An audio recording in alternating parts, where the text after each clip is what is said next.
Hello everyone, अगर आप Delhi polytechnic entrance 2024 में अपने आप को टॉप 100 में लेके आना चाहते हो तो आपको ये स्ट्रेटजी फॉलो करना है जो अभी मैं बोर्ड पे बताने वाला हूँ। जो लास्ट ईयर के स्टूडेंट, जो हमारे प्रीवियस ईयर के स्टूडेंट्स हैं जिन्होंने टॉप 100 में रैंक लेके आए हैं, लगभग टॉप 100 में हमारे लास्ट ईयर में 70 स्टूडेंट्स थे। तो क्या स्ट्रेटजी उन्होंने फॉलो किया, क्या स्ट्रेटजी जो हमने गाइड किया था उसको फॉलो किया और उस बेस पे उन्होंने रैंक लेके आया।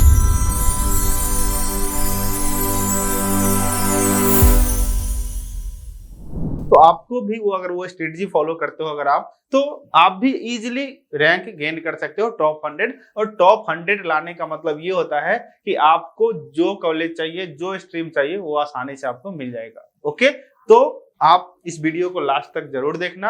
अगर आप दिल्ली पॉलिटेक्निक की तैयारी कर रहे हो, आपको बहुत कुछ इन्फॉर्मेशन मिलने वाला है। आपको प्रॉपर एक स्ट्रेटजी मिल जाएगा कि हमें पढ़ना क्या है। ये जो अभी से 2 महीना, आज 26 तारीख है जिस डेट को मैं वीडियो बना रहा हूँ, 26 अप्रैल है और लास्ट ईयर जो एग्जाम भी हुआ था वो 26 जून को हुआ था। तो अगर आप देखोगे तो एग्जैक्ट 2 महीना है आज से, जो लास्ट ईयर का अगर डेट सेम होता है तो 2 महीने में हमें पूरे इस कोर्स को दिल्ली पॉलिटेक्निक को कैसे तैयार करना है वो आप देखना इस वीडियो में और आपको बहुत कुछ सीखने को मिलेगा। तो सबसे पहले जो स्टूडेंट पहली बार अगर इस वीडियो को देख रहे हो, पहली बार अगर आप इस चैनल पे हो तो चैनल से जुड़ जाना, क्योंकि दिल्ली पॉलिटेक्निक का सबसे बड़ा चैनल है जो कि आपको time to time updates, form कैसे भरना है, A to Z चीजें, लाइव क्लास भी, आपको लाइव चीजें भी आने वाला है। और प्रॉपर जो स्टूडेंट्स ऑनलाइन या ऑफलाइन पढ़ना चाहते हैं उनके लिए हमारे पास बैच भी अवेलेबल होता है। ऑफलाइन सेंटर हमारा लक्ष्मी नगर मेट्रो गेट नंबर 5 के सामने है। और ऑनलाइन के लिए अगर आप क्लास करना चाहते हो तो हमारा मॉड्यूलेशन इंस्टीट्यूट 2.0 ऐप है जो प्ले स्टोर पे अवेलेबल है। उस ऐप को डाउनलोड करके और क्लास कर सकते हो। ओके, लाइव क्लास है, रिकॉर्डेड भी अवेलेबल होता है लाइव के साथ साथ, तो आप अपने टाइम के अकॉर्डिंग उस क्लास को कर सकते हो। बाकी डिटेल इन्फॉर्मेशन के लिए नीचे नंबर पे कांटेक्ट कर सकते हो। तो चलिए शुरू करते हैं, टॉपिक पे आते हैं। तो अब सबसे पहले अगर हम सीईटी की बात करें, इस सीईटी का पूरा नाम क्या है? DSEU CET. ओके, दिल्ली में आप बहुत जगह देखते हो कि DSU का बिल्डिंग होता होगा, DSU। तो DSU का फुल फॉर्म होता है Delhi skill entrepreneurship university. CET means है common entrance test. Syllabus I think आप सबको पता होगा कि इसका सिलेबस क्या है। अब आपको कितना मार्क्स लाना पड़ेगा, बहुत सारे स्टूडेंट्स पूछते हैं सर कितना नंबर पे कितना रैंक आ जाएगा, कितना नंबर पे कितना रैंक आ जाएगा। ओके, तो ये डिपेंड ऑन द कॉम्पिटिशंस। फिर भी मैं आपको आइडिया दे देता हूं कि चूंकि आपको 3 सेक्शंस में सिलेबस को डिवाइड किया गया है, सेक्शन ए, सेक्शन बी और सेक्शन सी। सेक्शन ए का सिलेबस क्या है? अगर सेक्शन ए के सिलेबस की बात करें तो सेक्शन ए के सिलेबस में क्या है? General knowledge, aptitude math, okay, aptitude math और तीसरा रीजनिंग। ओके, अब 3 टॉपिक है इसमें। सेक्शन बी के सिलेबस में क्या पूछा जा रहा है? सेक्शन बी में आपका पूछा जा रहा है communication skill. Okay, communication skills. Okay, that is the part of English. And third है सेक्शन सी, और सेक्शन सी में आपका पूछा जा रहा है मैथ एंड साइंस। ये 3 सिलेबस है। ओके, मैथ और science up to 10th level का है फुल टाइम डिप्लोमा वालों के लिए, आइदर वो लेटरल एंट्री से हैं उनके लिए भी, और जो डिप्लोमा इन फार्मेसी करना चाहते हैं उनके लिए जो फिजिक्स और केमिस्ट्री पूछा जाता है अप टू 12th लेवल तक का। ओके, तो आप सब लोग, अगर आप जो भी डिप्लोमा फार्मेसी के स्टूडेंट्स हो, लेटरल एंट्री के स्टूडेंट्स हो, या 3 ईयर डिप्लोमा जिसको फुल टाइम डिप्लोमा बोला जाता है उसके भी स्टूडेंट्स हो, तो आप इस वीडियो को देखना, आपको सीखने को मिलेगा यहाँ पे। ठीक है, अब जनरल नॉलेज की बात करो तो इसको किस तरह से डिवाइड किया गया। अगर लास्ट ईयर की एनालिसिस की बात करें कि लास्ट ईयर में इसमें से कितने क्वेश्चंस पूछे जाते हैं? 20, इसमें से 20 और 20। अगर आप तीनों में देखोगे तो सबसे एक सब्जेक्ट पढ़ना है कम्युनिकेशन। तो कम्युनिकेशन पूरे सीईटी में सबसे बड़ा रोल प्ले करता है। क्या? क्योंकि एक सब्जेक्ट केवल कम्युनिकेशंस पढ़ना है और जहां से 20 क्वेश्चंस पूछे जाते हैं। ओके, और सबसे खुशी की बात यह है, सबसे अच्छी बात यह है कि लास्ट ईयर जो कम्युनिकेशंस के जो क्वेश्चंस थे 20 में से 18 क्वेश्चंस डायरेक्ट नोट से पूछे गए थे, जो यहाँ पे सर ने करवाया था, जो रजनीश सर ने यहाँ पे पढ़ाए थे। ओके, तो आप सोच सकते हो कि 60 में से अगर 18 क्वेश्चन डायरेक्ट, जो 20 में से 18 क्वेश्चन डायरेक्ट अगर पूछ लिया जाए तो बच्चे के लिए कितना आसान हो जाता है रैंक लाना।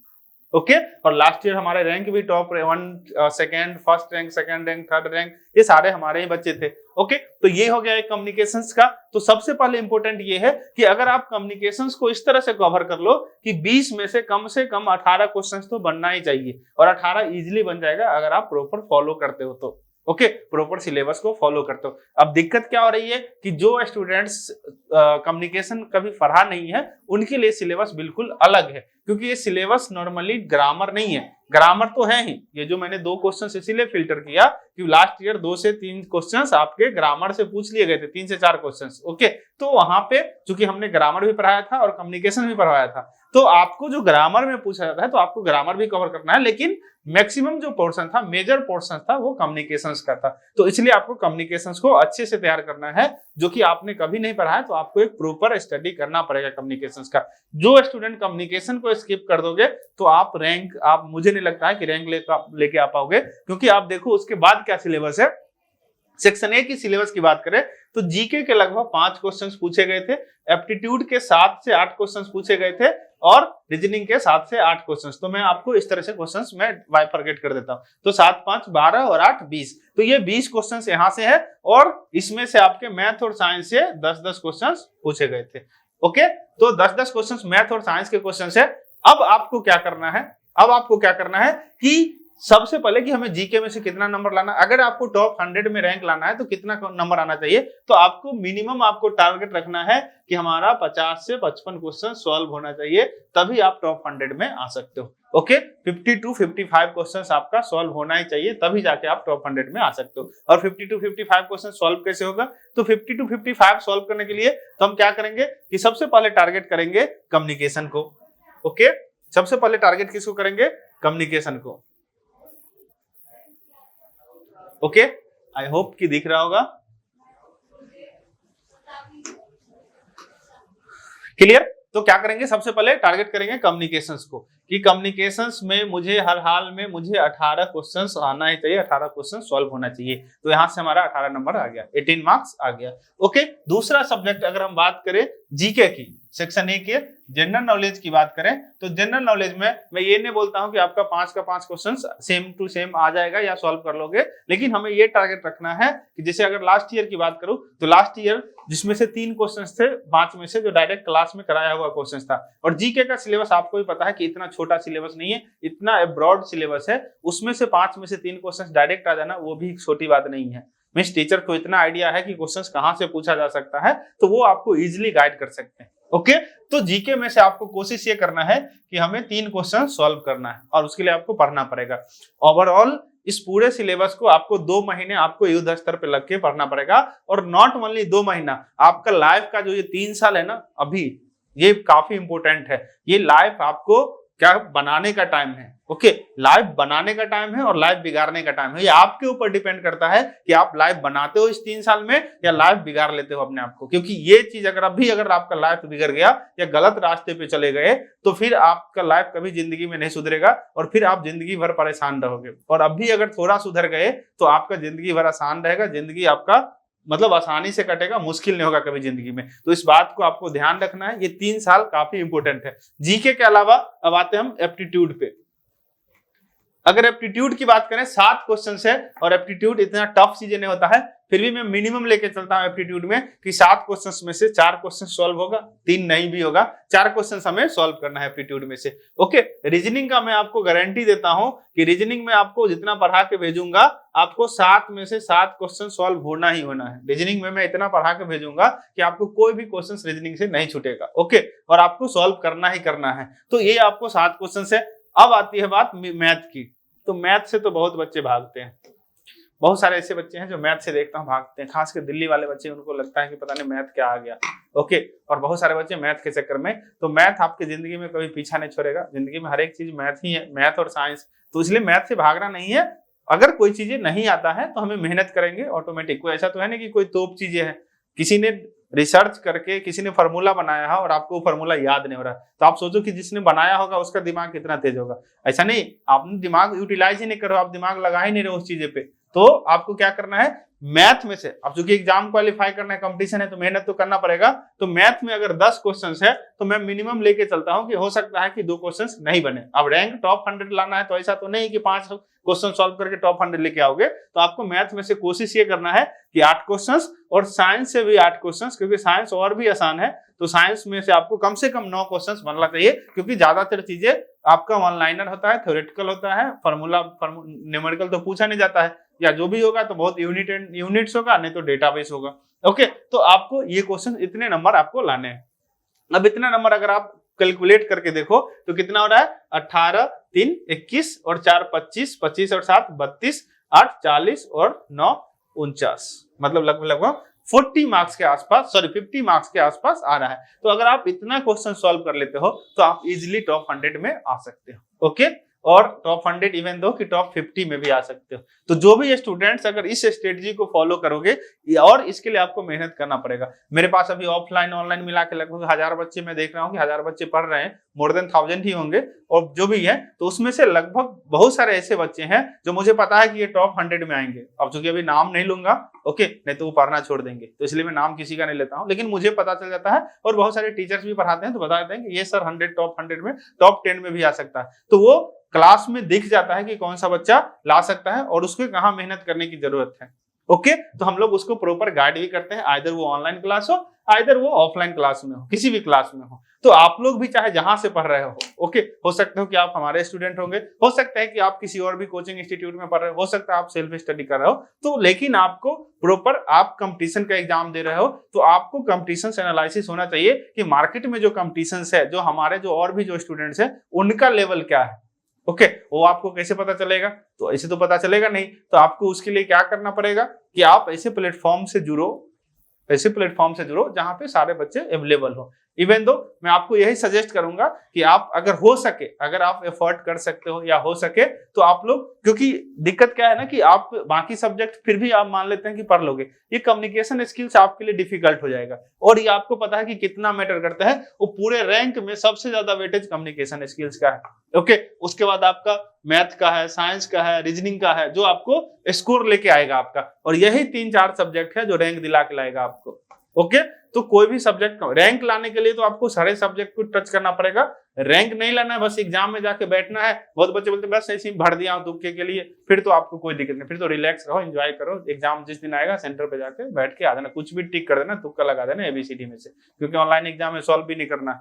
लेकिन अगर आप चाहते हो कि अपने करियर को बनाना, आगे फ्यूचर क्रिएट करना, ओके, फ्यूचर को अच्छा करना, तो आपको प्रॉपर पढ़ना पड़ेगा और आपको इस स्ट्रेटजी को फॉलो करना पड़ेगा। अब स्ट्रेटजी क्या है, तो आपको प्रॉपर जो अभी अगर आप स्ट्रेटजी की बात करोगे कि आपको पढ़ाई कैसे करना है, स्टडी कैसे करना है, तो स्टडी करने के लिए सबसे पहला काम है कि जो भी सब्जेक्ट्स आप पढ़ रहे हो, जो भी सब्जेक्ट्स पढ़ रहे हो, एक स्पेशल नोटबुक ले लो, स्पाइरल वाला ले लो, व्हाइट पे ले लो, या जो रूल्ड है वो ले लो, और आप उसमें उसी को आप बाय फॉरगेट कर दो हर एक सब्जेक्ट के लिए। और नोट्स आपका बहुत कंपलसरी है बनाना।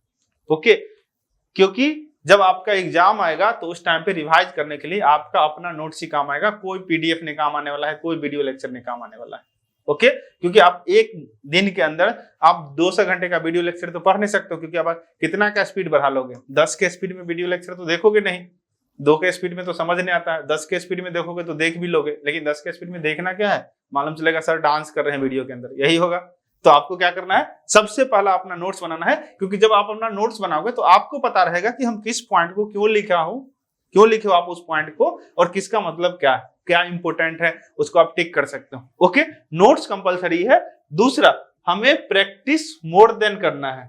ओके, जो भी क्वेश्चंस है, जो भी टॉपिक्स आप पढ़ रहे हो, उसके ऊपर हमें प्रैक्टिस करना है। उसके ऊपर क्या, फिर हमें टेस्ट लगाना है। जो भी टेस्ट आपको दिया जाएगा हमारे तरफ से, या आप जहां से भी पढ़ रहे हो, तो आप उस टेस्ट को जरूर लगाओगे। टेस्ट के बेस पे आपको रैंक, आपको क्या होगा कि बहुत सारे क्वेश्चंस, आपको लास्ट ईयर भी मैंने वही किया था कि आपको जब स्टूडेंट्स को मैंने टेस्ट करवाया तो बहुत सारे क्वेश्चंस ऐसे थे जो टेस्ट से डायरेक्ट पूछ लिए गए थे। तो हमें क्वेश्चंस आइडिया होता है, टीचर्स को आइडिया होता है कि क्वेश्चंस क्या बनता है। सो ओके, तो टेस्ट आपको जरूर लगाने हैं। ओके, हो सके तो कम्युनिकेशंस के लिए ये जो इंपॉर्टेंट सब्जेक्ट है, अगर आप हमारे स्टूडेंट हो तो कोई बात नहीं है, तब तो आप हमारा मटेरियल यूज कर रहे होगे, आपको कुछ भी लेने की जरूरत नहीं है। कम्युनिकेशंस के लिए आप जो दिल्ली पॉलिटेक्निक का सिलेबस है उसके लिए ऑर्गेनाइज्ड बुक नहीं है, तो हो सके तो आप मॉड्यूलेशन का बुक ले लेना। अगर आप एफर्ट कर सकते हो तो मॉड्यूलेशन का बुक लॉन्च हुआ है, क्योंकि कम्युनिकेशन आपको प्रॉपर एक सिलेबस उसमें डिफाइन करके क्वेश्चंस के साथ दिया गया है। ओके, तो आप उसको जरूर ले लेना। अगर क्लास कर सकते हो तो क्लास ले लेना, ऑनलाइन ऑफलाइन जो भी आपके लिए पॉसिबल है आप ज्वाइन कर सकते हो। ओके, तो बस ज्यादा कुछ नहीं, ये 4 चीज को फॉलो करना है। अपना जो सीटिंग है, ओके, जो सीटिंग है, जो पढ़ाई करना है, कम से कम इस एग्जाम के लिए 3 घंटे हमें टारगेट लेके चलना है कि जो भी क्लास हम कर रहे हैं उसके अलावा हमें 3 घंटे इस एग्जाम के लिए बैठना है। ओके, 3 घंटे इस एग्जाम के लिए बैठना है। और आप देखोगे जब रिजल्ट आएगा ना तो आपको पता चलेगा कि पूरे क्या करोगे, कोहराम मच जाएगा आपका रिजल्ट देखिए। अगर आप 3 घंटा देते हो तो अभी से अभी आप 3 घंटा देना है, जब एग्जाम टाइम आएगा तो हम और भी टाइम को बढ़ाएंगे। ओके, कि मेरे पास 100% श्योरिटी रहे कि मेरा टॉप 100 से कोई बाहर कर ही नहीं सकता है। और अगर हम 3 घंटे देंगे तो मैं आपको लिख के देता हूं कि आपको कोई टॉप 100 से बाहर नहीं कर सकता है।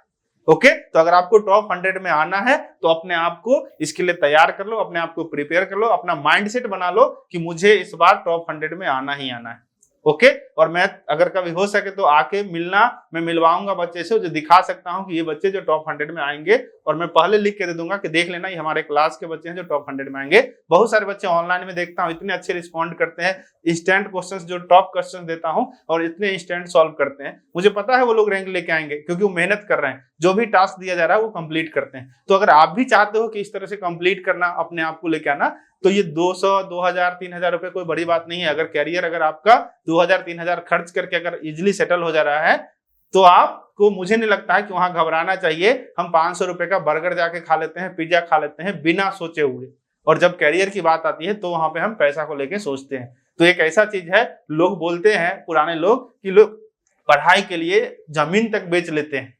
आप देखना कि यूपीएससी की तैयारी करने वाले मुखर्जी नगर में और राजेंद्र नगर में जो भी स्टूडेंट्स लगते हैं, मैक्सिमम फैमिली ऐसे होते हैं, स्टूडेंट्स होते हैं जिनका फैमिली फार्मर्स है। वो घर से जमीन बेच के बच्चे को पैसे देते हैं पढ़ाई के लिए, क्योंकि उनको पता है कि अगर एक बार बच्चा हमारा एक बार सफल हो गया ना तो पूरा कितना जनरेशन ठीक हो जाएगा पता नहीं।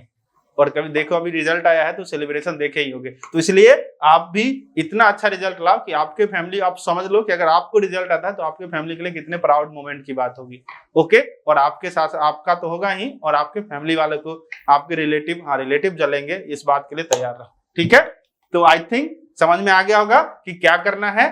बाकी नीचे टेलीग्राम ग्रुप है, जरूर ज्वाइन कर लेना। चैनल पे पहली बार हो सब्सक्राइब कर लेना, बहुत कुछ आपको वीडियो मिलने वाला है इसी चैनल पे। और कोई भी आपको इन्फॉर्मेशन चाहिए, अगर कोर्स ज्वाइन करना है तो अब टाइम नहीं है, ज्यादा लेट मत करना।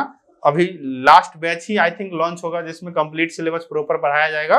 ओके, तो आप लोग नेक्स्ट वीक तक, उम्मीद है आप लोग ज्वाइन कर लेना जिसको पढ़ना है। अगर नहीं पढ़ना है तो कोई बात नहीं है, तो नीचे नंबर पे कांटेक्ट करके और ज्वाइन कर सकते हैं। ओके, तो आई होप समझ में आया होगा। जो भी आपको डाउट हो कमेंट सेक्शंस में जरूर मेंशन करना। वीडियो कैसा लगा जरूर बताना मुझे। ओके, और फिर मिलते हैं नेक्स्ट वीडियो में नेक्स्ट अपडेट के साथ। धन्यवाद।